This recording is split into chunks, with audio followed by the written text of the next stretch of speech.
Hello बच्चों, मैं पंकज कुमार स्वागत करता हूं आप सभी का आपके अपने YouTube channel A to S Adda 9th to 12th foundation batch में। तो आई होप, मैं आशा करता हूं आप सभी बहुत अच्छे होंगे। आपकी जो फर्स्ट चैप्टर की क्लास है वो भी आपकी बहुत अच्छी रही होगी। तो उसके जो एमसीक्यूज थे वो अपन ने कंप्लीट कर लिए हैं। एग्जाम में आने से जितने भी काम की चीज़ें वो आपको पूरी करवा दी है। तो इसी के साथ में अपन अब स्टार्ट करने वाले सेकेंड चैप्टर, जिसका नाम है बहुपद। बहुत ही अच्छा टॉपिक है, बहुत ही इंपॉर्टेंट है और बहुत ही ज़्यादा इजी टॉपिक है।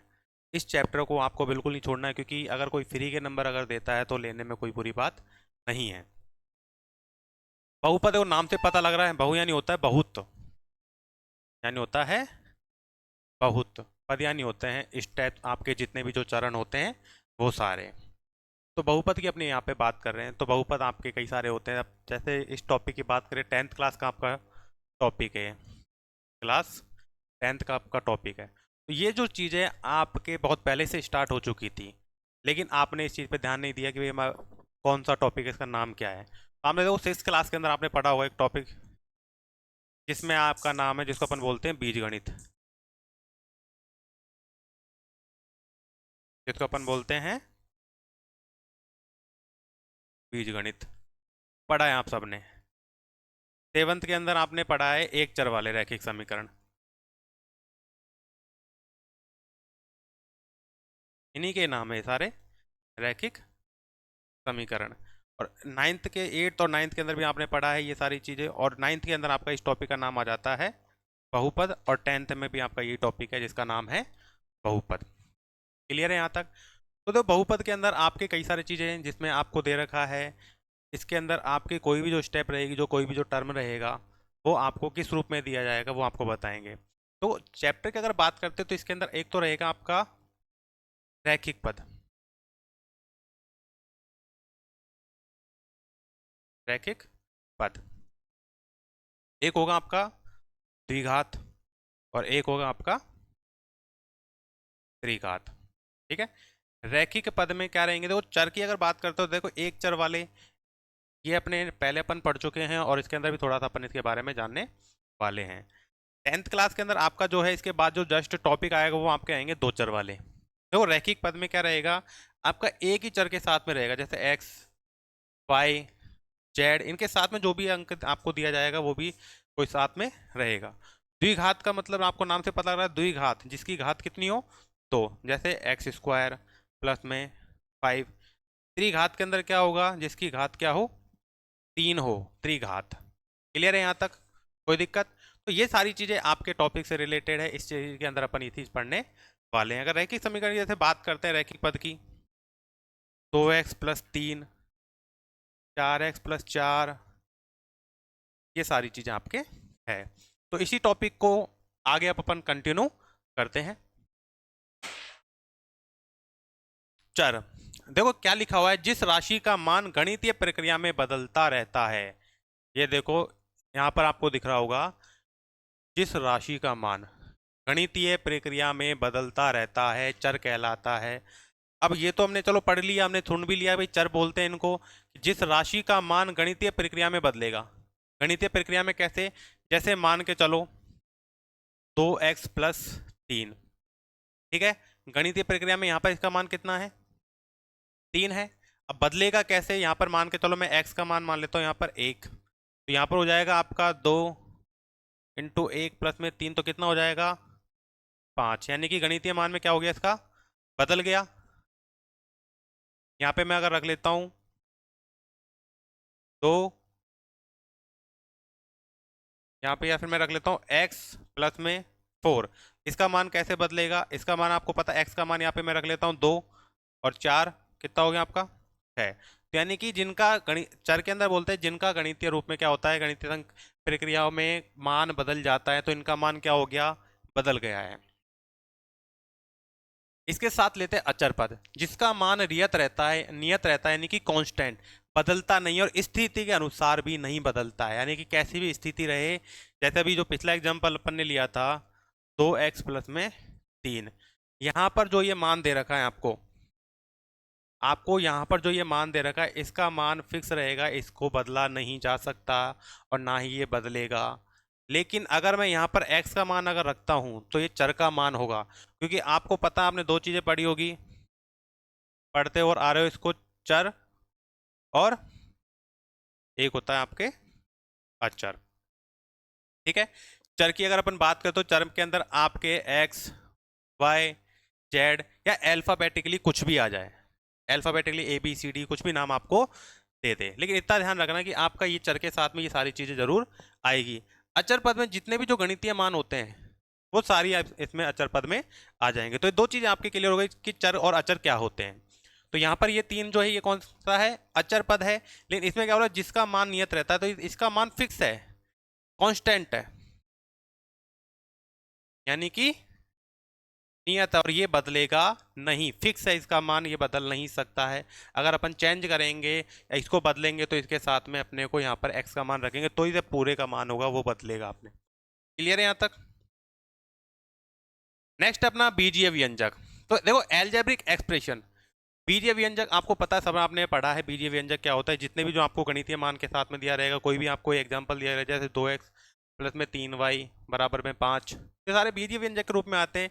कि बीजीय व्यंजक वह व्यंजक होते हैं जो गणितीय संक्रियाओं के साथ चर और स्थिरांक से बने होते हैं, यानी कि चर और अचर के साथ क्या होते हैं, बने होते हैं। अब यहाँ पर एक वर्ड आ रहा है जिसका नाम है गणितीय संक्रियाएं। सबको पता है इसके बारे में, गणितीय संक्रियाओं के बारे में, लेकिन हमें नहीं जानते, ऐसा ना।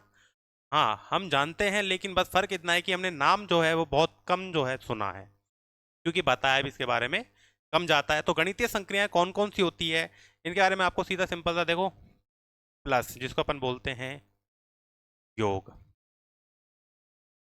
इसको अपन बोलते हैं व्यकलन,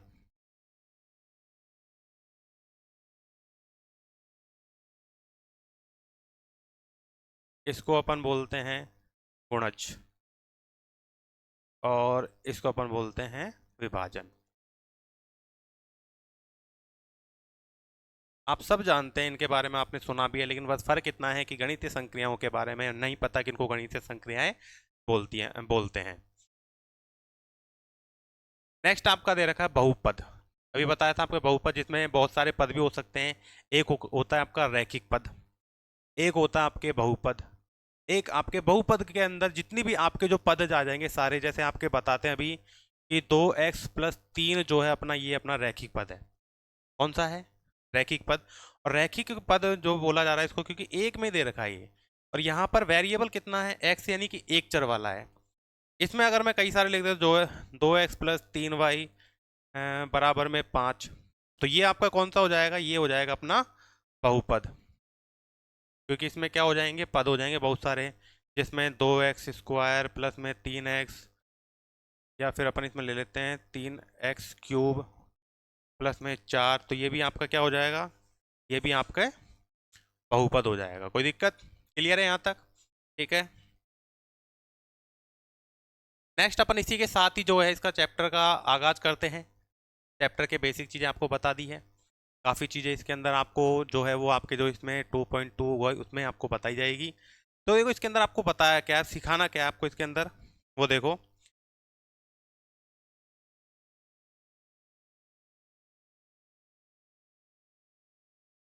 जैसे यहाँ पर अपनी एक,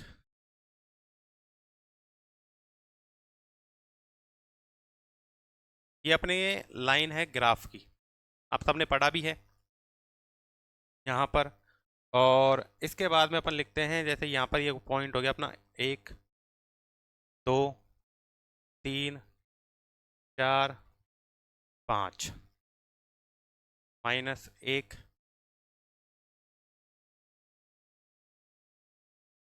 -2, -3, -4, इधर अपना हो जाएगा -1, -2, -3, -4, -5, इधर अपना हो जाएगा 1, 2, 3 और एक ये 4। ये सारी चीज़ आपको ग्राफ में, ग्राफ के अंदर ये जो रहेगा आपका एक्स डैश, सॉरी, ये जो रहेगा अपना वाई डैश, ये रहेगा अपना एक्स डैश, ये अपना रहेगा एक्स और ये रहेगा अपना वाई एक्स, यानी जिसको बोला जाता है अक्ष, यानी कि एक्सिस।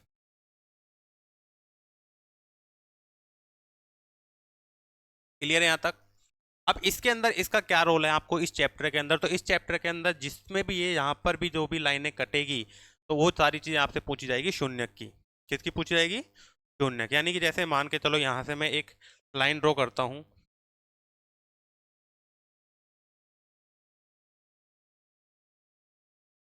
ठीक है, ये मैंने लाइन ड्रॉ की। अब इसके अंदर जो जहां पर पॉइंट कट रहा है, यहाँ पर ये जो पॉइंट आ रहा है, यहाँ पर इसके जो बनेंगे -1 और -3। यहाँ पर जिस पॉइंट पर ये कट रहा है इसका रहेगा -1, और जहां पर ये आगे जाता है अगर दूसरी जगह अगर वो कटता है तो। क्लियर है यहाँ तक? कोई दिक्कत? तो ये जो, सॉरी -1 नहीं है, +1 है अपना। ये जो आपको दे रखा है यहाँ पर जो 1 दे रखा है, तो इसका शून्य का अगर पूछा है तो इसका शून्य क्या होंगे? इसके शून्य होगा अपना 1। क्लियर है आपका? कोई दिक्कत? इसी तरीके से जैसे नेक्स्ट अपना दे रखा है एक और, मान के चलो अपन बना लेते हैं, और इसका अगर आपको क्वेश्चन दे दे, इसका नाम अपन लिख लेते हैं 1 2 3 -1 -2 -3।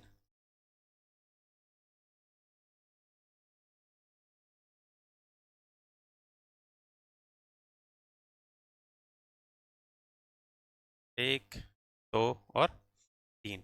ये क्लियर अपना यहाँ पर? कोई दिक्कत? अब जैसे मान के चलो अपने यहाँ पर दे रखा है कि y बराबर, मैं लिख लेता हूँ यहाँ पे कोई सा भी एग्जांपल अपन उठा लेते हैं कि y बराबर जैसे मान के चलो 2x-4। क्लियर है? यहाँ पर 2x-4 आपसे पूछा गया, और 2x-4 में आपसे बोल रहा है कि इसके जो है इसके शून्य क्या होंगे, इसके शून्य क्या होंगे। तो शून्य देखो, इसके आपको सीधा सीधा इसके शून्य दे रखे अपने, वो आपको बताएंगे आगे चल के शून्य किसके हो जाएंगे, सीधे सीधे 2। कैसे होंगे?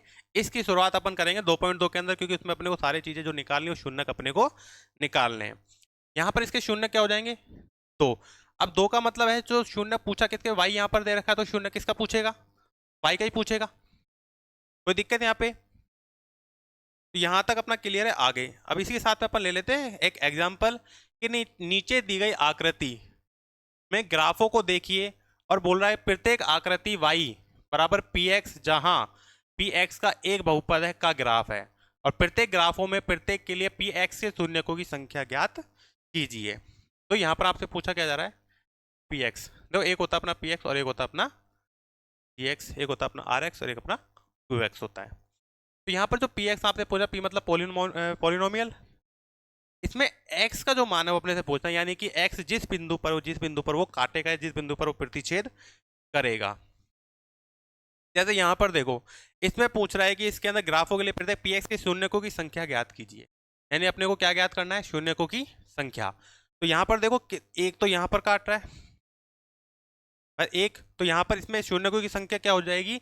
1 हो जाएगी। क्यों? क्योंकि ग्राफ जो है उसके अंदर जो वलीय लाइन है वो केवल और केवल उसको एक बिंदु पर ही प्रतिच्छेद कर रही है, इसलिए यहाँ पर इसके शून्य क्या हो जाएंगे? 1 हो जाएगा। इसके बाद में सेकंड आपसे पूछा, सेकंड में देखो यहाँ पर एक पॉइंट यहाँ पर प्रतिच्छेद कर रहा है, दूसरा यहाँ पर, तो यहाँ पर इसके शून्य हो जाएंगे 2, क्योंकि ये यहाँ पर लाइन को एक्स एक्सिस को कितने उसमें काट रही है? 2 बार काट रही है। इसी में ले लेते हैं थर्ड क्वेश्चन में। थर्ड क्वेश्चन में पूछ रहा है अपने से शून्यकों की संख्या, तो शून्यकों की संख्या इसमें हो जाएगी 1 2 और 3। इसमें हो जाएगी 3, इसमें हो जाएगी आपकी 2, इसमें हो जाएगी आपके 1। इसमें देखो, इसमें कितना दे रखा है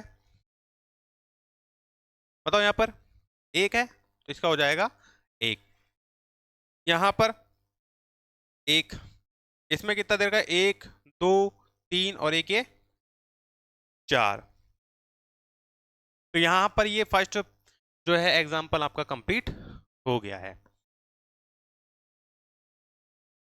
अब अपन ले लेते हैं एक्सरसाइज के क्वेश्चन, और एक्सरसाइज का आपका केवल एक ही क्वेश्चन दे रखा है इसके अंदर। आपसे इसमें यही पूछ रहा है कि आपसे इसमें शून्यकों की संख्या कितनी है, शून्यकों की संख्या में आपको बताना है। उसके बाद में आपका ये जो 2.1 है कंप्लीट हो जाएगा। देखो, इसमें क्या बोला? शून्यकों की संख्या ज्ञात किया। बताओ यहाँ पर जो ये लाइन दिख रही है, ये जो लाइन है वाई एक्सिस को तो प्रतिच्छेद कर, यानी कि काट रही है, लेकिन एक्स एक्सिस पर कहीं पर भी किसी भी प्रकार से स्पर्श नहीं हो रही है। तो अब क्या होगा कि जब भी कोई अगर अपने पूछा जाए कि एक्स एक्सिस पर इस पर या शून्यकों की संख्या अगर पूछी जाए, वो तभी पता लगाएंगे अपन कि जब वो उसको या तो प्रतिच्छेद करती है या फिर उसको वो स्पर्श करती है। क्लियर है? तो यहाँ पर x पर किसी भी प्रकार से प्रतिच्छेद नहीं करते तो यहाँ पर x के शून्य क्या हो जाएंगे, इसके 0 हो जाएंगे। यहाँ पर एक बिंदु पर यहाँ पर प्रतिच्छेद करते तो यहाँ पर इसका शून्य हो जाएगा 1। यहाँ पर कर रही है वो 1 2 और ये 3 बिंदु पर, तो इसके शून्य हो जाएंगे अपने 3। यहाँ पर कर रही है ये 2 बिंदुओं पर, तो इसके हो जाएंगे 2। यहाँ पर 1 2 3 और 1 ये 4, तो इसके कितने हो जाएंगे शून्यक, 4 हो जाएंगे। यहाँ पर देखो 1 2 और 1 ये 3। क्लियर है? कोई दिक्कत? तो यहाँ पर इसी के साथ ही आपका जो 2.1 एक्सरसाइज है वो होती है आपकी कंप्लीट। तो बहुत इजी एक्सरसाइज है वाली, इसमें ज़्यादा इतना इश्यू है नहीं, प्रॉब्लम इतना अपने है नहीं। अपने जो नेक्स्ट चैप्टर है 2.2, इस 2.2 को अपन अच्छे से जानेंगे, जिसमें अपन शून्यकों का योग, शून्यकों का गुणनफल, अल्फा प्लस बीटा, सारी चीज़ें इसके बारे में आपसे अगली क्लास में डिस्कशन करेंगे। आशा करता हूँ आप सभी की जो ये वाली क्लास है, ये जो चैप्टर है आपका 2.1 एक्सरसाइज है, बहुत इजी है, आपको आसानी से समझ में आ गई होगी और आप आसानी से, अगर आपसे पूछा जाएगा तो आप इसके शून्य का आसानी से बता दोगे। इसके आगे की जो क्लास रहेगी आपकी वो 2.2 की रहेगी, वहाँ पर आपको सारी चीज़ें इसके आगे की कंटिन्यू करवाएंगे। Okay, thank you. जय हिंद, जय भारत।